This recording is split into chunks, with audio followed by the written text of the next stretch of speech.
السلام علیکم خواتین و حضرات۔ آج مرزا غالب کی جس غزل کے ساتھ ہم آپ کی خدمت میں حاضر ہوئے ہیں اس کے چند اشعار کافی مشہور ہیں۔ اس کا پہلا شعر ہے: دل ناداں تجھے ہوا کیا ہے، آخر اس درد کی دوا کیا ہے۔ اس میں کوئی مشکل لفظ نہیں ہے۔ دل ناداں ایسا دل جو شاعر کی بات نہیں مانتا، جو قدم قدم پر حسینوں سے دھوکے کھا جاتا ہے اور عشق ہو جاتا ہے، جس کے اندر کوئی سمجھ بوجھ نہیں ہے، تو اس کو انہوں نے دل نادان کہا ہے۔ اب اس کے پہلے مصرے میں سوال کا مقصد کچھ پوچھنا نہیں ہے، یعنی جیسے استفسار کہتے ہیں وہ نہیں ہے، بلکہ ایک طرح سے دل کو شرمندگی کا احساس دلانا ہے۔ یعنی اے دل جو تو نادان ہے، جو سوچ سمجھ سے بالکل عاری ہو چکا ہے، تو نے اپنا کیا حال بنا رکھا ہے؟ عشق کے جس درد میں تو مبتلا ہے، بتا اس کی کوئی دوا بھی ہو سکتی ہے؟ کیونکہ عشق کو تو ہمیشہ سے ایک ایسا مرض سمجھا گیا ہے جو کہ بالکل لا دوا ہے، یعنی جس کی کوئی دوا نہیں ہے۔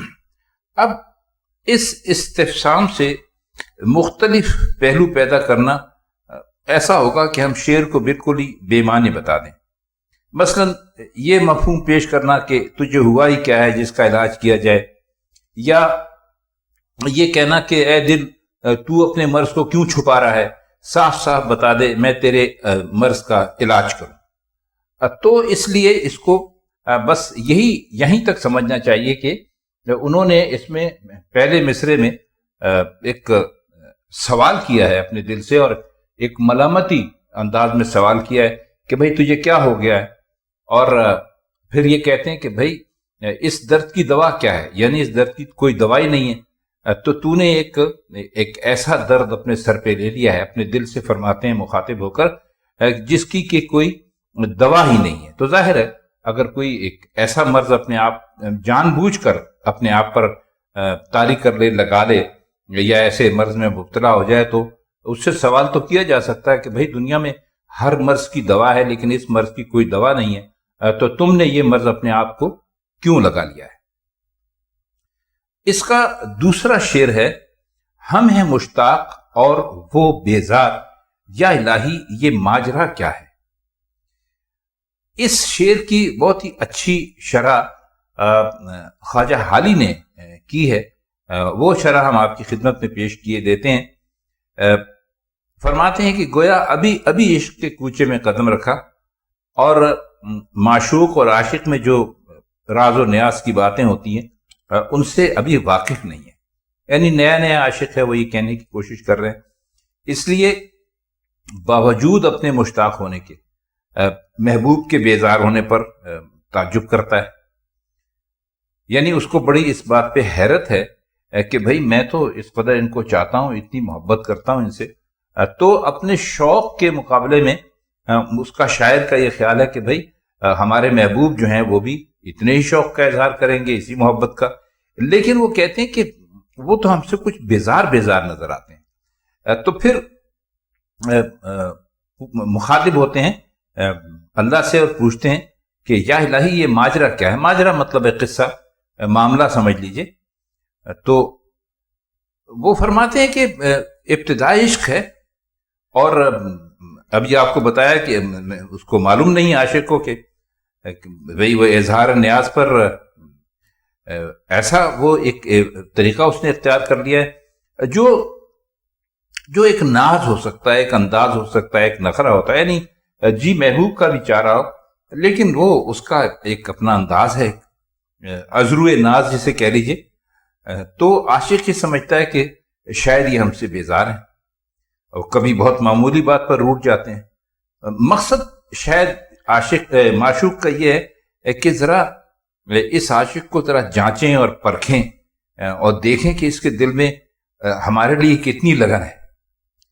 اور چونکہ یہ عاشق جو ہے یہ ابھی نیا عاشق ہے، اس لیے اس کو اندازہ نہیں ہو پا رہا ہے کہ یہ محبوب کا ایک ناز اور نخرہ ہے، اور وہ پریشان ہو گیا ہے، نا تجربے کاری ہے۔ اب یہ آپ کو بتایا کہ چونکہ کیا نیا عشق ہے، تو وہ کہتا ہے کہ ہم تو محبوب پر جان دیتے ہیں، اور ہمارے شوق کی کوئی حد اور حساب ہی نہیں ہے، لیکن محبوب کا انداز کچھ ایسا ہے کہ جیسے ہم سے بالکل بیزار ہو، خدا جانے کیا معاملہ ہے۔ تو اس پر تھوڑا سا انہوں نے حیرت کا اظہار کیا ہے۔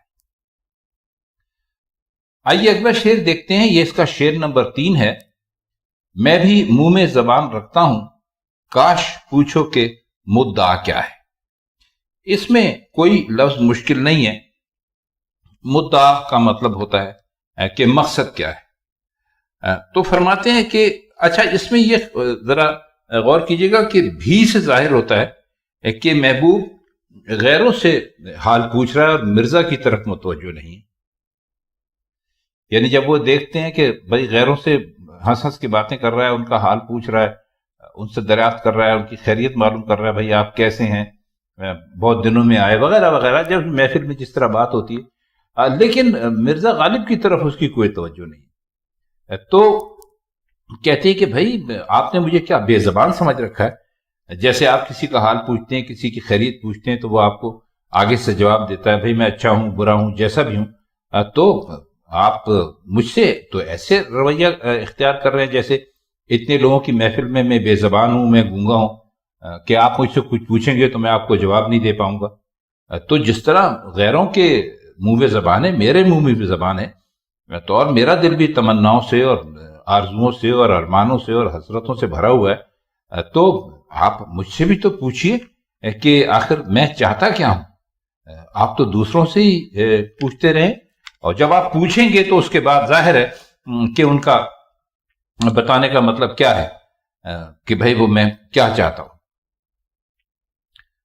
اب اس میں خواتین و حضرات، اس کے جو شعر نمبر 4 سے لے کر شعر نمبر 7 ہے، وہ تقریباً اس کی کیفیت ایک ہی ہے۔ تو اس لیے ہم کوشش ہی کریں گے کہ ان جو اشعار ہیں ان کی شرح ایک مرتبہ ہی آپ کی خدمت میں پیش کرتے ہیں۔ تو اس کا شعر نمبر 4 ہے کہ جبکہ تجھ بن نہیں کوئی موجود، پھر یہ ہنگامہ اے خدا کیا ہے۔ یہ پری چہرہ لوگ کیسے ہیں، غمزہ و عشوہ و ادا کیا ہے۔ شکنے زلف عنبریں کیوں ہیں، نگاہ چشم سرما سا کیا ہے۔ سبزہ و گل کہاں سے آئے ہیں، ابر کیا چیز ہے، ہوا کیا ہے۔ یہ جو اشعار ابھی ہم نے آپ کے سامنے پڑھے ہیں، ان کی ابھی ہم نے آپ کو بتایا کہ یہ ساری چیزیں، ان کے جتنے بھی وہ ہیں معنی ہیں، تقریباً یہ سب ملتے جلتے ہی ہیں۔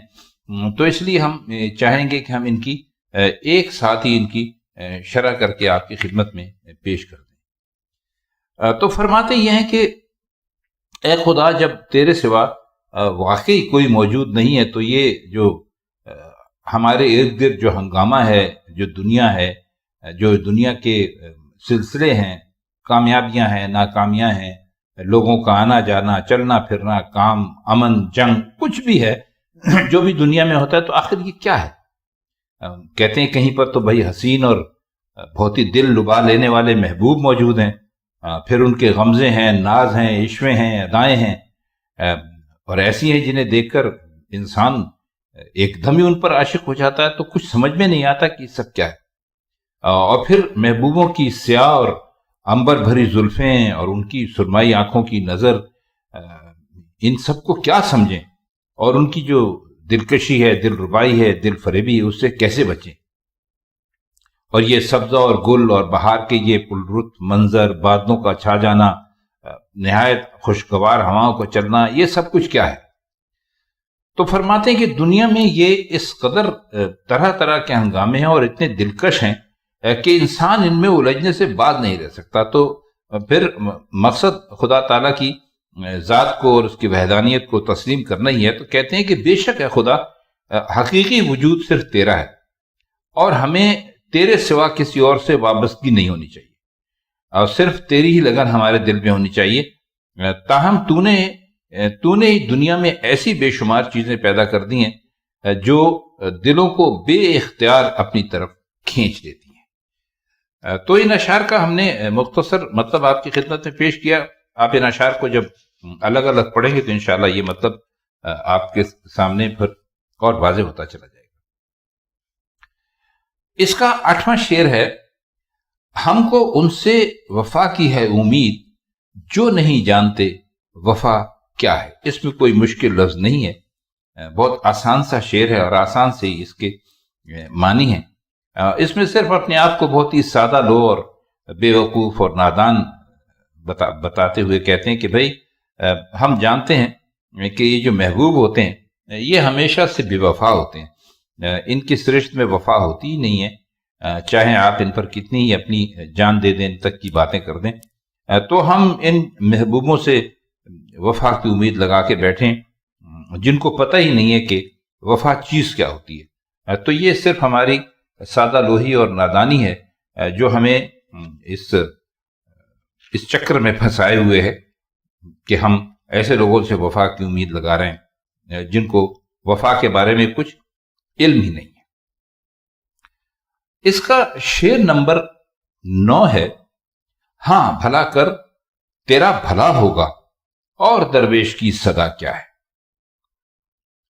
درویش آپ مانگنے والے کو کہہ سکتے ہیں، ویسے تو درویش کے بڑے وسیع معنی ہیں، یہاں غالب نے غالباً مانگنے والے کے غالباً نہیں یقیناً مانگنے والے کے اس میں طور پہ اس کو استعمال کیا ہے لفظ کو، حالانکہ درویش کا مطلب تو یہ ہوتا ہے کہ جو آدمی دنیا چھوڑ کر ایک طرف جا کر بیٹھ جائے، تو ظاہر ہے ایسے لوگ مانگا نہیں کرتے، لیکن بہرحال غالب نے اس کو یہاں پر اس شعر میں اس کو مانگنے والے کے طور پر استعمال کیا ہے اس کو، کہ کہتے ہیں کہ بھائی درویشوں کی صدا اس کے سوا کیا ہو سکتی ہے کہ ہاں بھلا کر تیرا بھلا ہوگا۔ یہ اصل میں بہت عرصے سے یہ بر صغیر میں پاکستان، ہندوستان وغیرہ میں یہ سلسلہ چلا آ رہا ہے کہ جو آدمی پہلے صدا لگایا کرتا تھا مانگنے کے لیے تو وہ یہی کہا کرتا تھا عام لوگوں سے مخاطب ہو کے کہ بھائی بھلا کر بھلا ہوگا، مطلب یہ کہ مجھے کچھ دے دے تو خدا تجھے اتنا ہی دے گا یا اس سے بڑھ کر دے گا۔ تو یہ ایک انداز تھا فقیروں کے مانگنے کا جس کو غالب نے اپنے اس شعر میں اس جگہ استعمال کیا ہے، اور یہ بڑا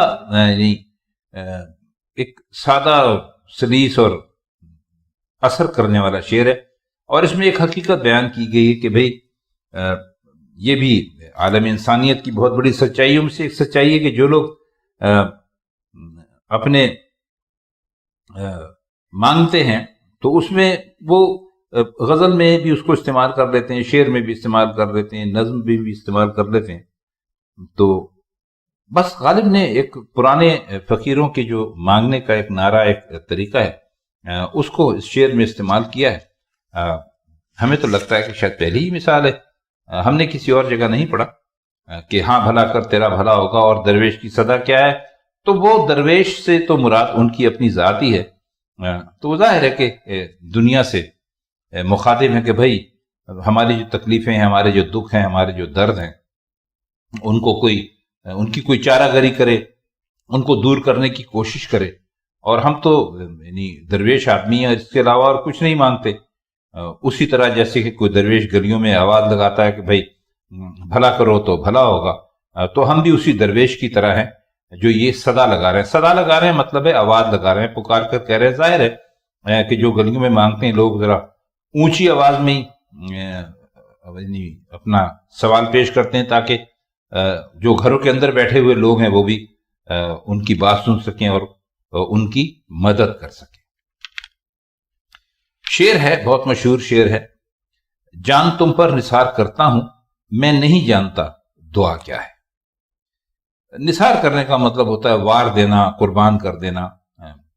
جان آپ جانتے ہیں اس کے کیا معنی کریں گے، تو فرماتے ہیں کہ اپنے محبوب سے یہ مخاطب ہیں، کہتے ہیں کہ مجھے تو یہ نہیں پتا دعا کسے کہتے ہیں، البتہ میرے محبوب تم پر اپنی جان قربان کر دینے کے لیے میں ہر وقت تیار ہوں، جب تم کہو گے میں تمہارے اوپر اپنی جان وار دوں گا، صدقے کر دوں گا۔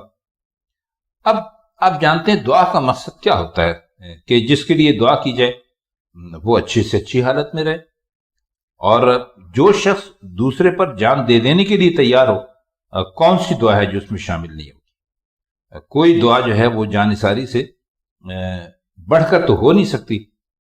تو یہی حقیقت مرزا غالب نے اس شعر میں پیش کی. ایک پہلو یہ بھی ہو سکتا ہے کہ دعا جو ہے وہ اصل میں ایک خوشگوار الفاظ کا ایک مجموعہ ہوتی ہے جس میں زیادہ سے زیادہ نیک اور خیر طلب آرزوؤں کا اظہار کیا جاتا ہے کہ بھئی آپ پھولیں پھلیں، آپ ترقی کریں، آپ خیریت سے رہیں، آپ کی صحت اچھی رہے وغیرہ. تاہم وہ صرف الفاظ ہوتے ہیں، اور مرزا تو محبوب کے لیے جان دینے پر آمادہ ہیں، اور وہ صرف محض اچھے الفاظ کہہ دینے پر اور ان پر قناعت کرنے کے لیے تیار نہیں ہے. آئیے آخری شعر دیکھ لیتے ہیں. اس کا مقطع ہے اس غزل کا کہ میں نے مانا کہ کچھ نہیں غالب، مفت ہاتھ آئے تو برا کیا ہے. غالب اپنا انہوں نے تخلص استعمال کیا ہے اس میں.